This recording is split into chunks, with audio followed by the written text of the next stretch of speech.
Assalamualaikum warahmatullahi wabarakatuh. Perkenalkan, nama saya Siti Rahmawati dengan NIM 252303102119. Di sini saya ingin menjelaskan makalah yang saya buat dengan judul Pengaruh Stresor pada Mahasiswa sehingga menyebabkan penurunnya nilai akademik atau IPK.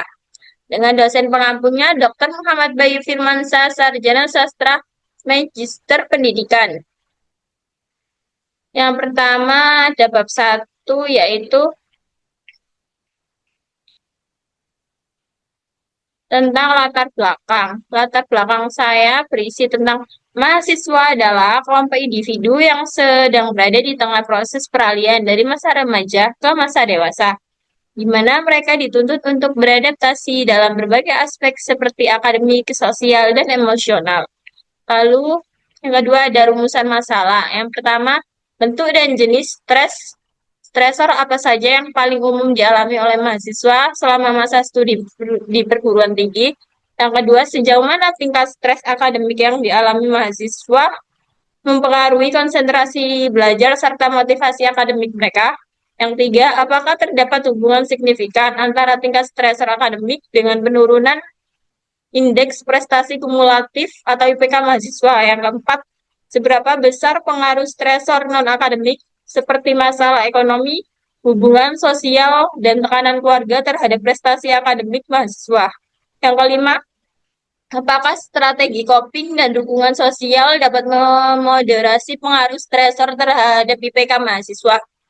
Selanjutnya ada bab 2 yaitu berisi tentang konsep stres dan stresor akademik. Stres adalah respon seseorang terhadap tekanan atau permintaan dari luar atau dari dalam diri yang melebihi kemampuan seseorang untuk menyesuaikan diri, dari Lazarus dan Volcker 1984. Lalu ada bentuk dan jenis stres yang dialami mahasiswa. Yang pertama ada stresor akademik, stresor ekonomi, stresor sosial, stresor keluarga. Pengaruh stresor terhadap konsentrasi dan motivasi akademik yaitu stres yang dialami mahasiswa berdampak langsung pada kemampuan kognitif, terutama konsentrasi belajar dan motivasi belajar.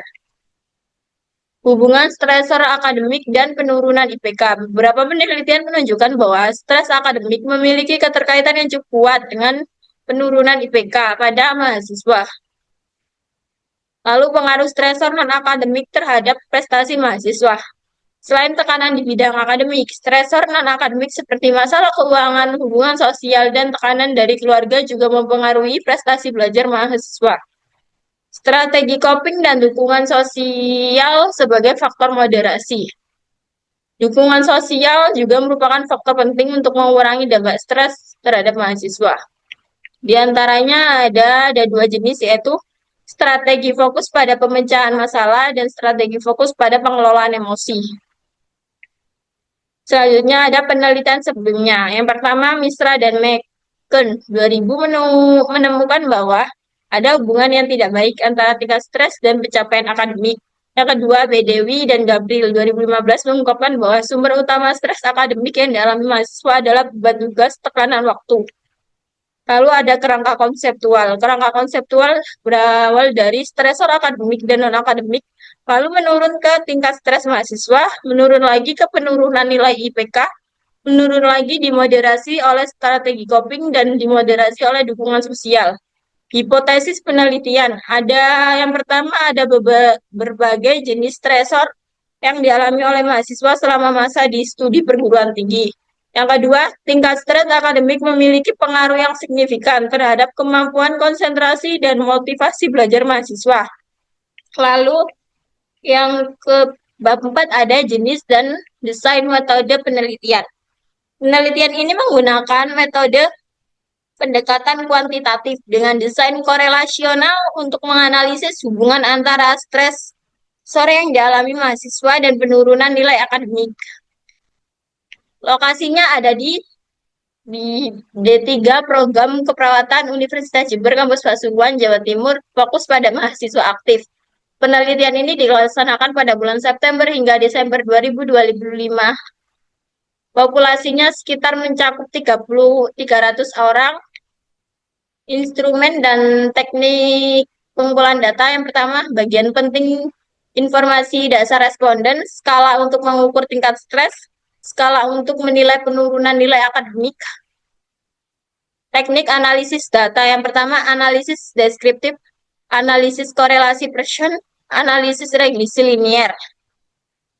Etika penelitian etika penelitian. Penelitian ini mengikuti prinsip-prinsip etika penelitian yang ditetapkan oleh Komisi Etik Penelitian Universitas Jember serta pedoman Helsinki World Medical Association 2013. Bab 4-nya yaitu hasil dan pembahasan. Penyajian hasil penelitian.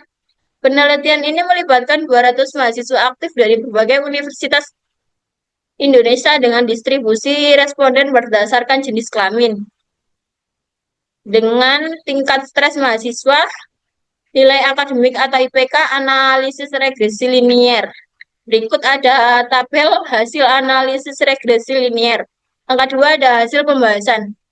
Penelitian ini mengkonfirmasi hipotesis bahwa stresor pada mahasiswa berkontribusi terhadap penurunan nilai akademik atau IPK. Relevansi stres tinggi sebesar 65% sejalan dengan temuan global. Yang bab 5 ada kesimpulan. Berdasarkan kesimpulan bahwa stres pada mahasiswa khususnya bersifat akademik dan sosial memiliki pengaruh signifikan terhadap penurunan nilai IPK. Sarannya yaitu yang pertama mahasiswa disarankan mengembangkan strategi coping seperti teknik relaksasi. Yang kedua, universitas perlu meningkatkan dukungan kesehatan mental. Yang ketiga, pihak keluarga dan masyarakat memberikan dukungan sosial. Yang terakhir, penelitian disarankan untuk menggunakan pendekatan campuran kuantitatif dan kualitatif. Implikasinya, penelitian ini memiliki implikasi teoritis, praktis, dan kebijakan. Cukup sekian video dari saya. Mohon maaf apabila ada salah. Assalamualaikum warahmatullahi wabarakatuh. Hope you do.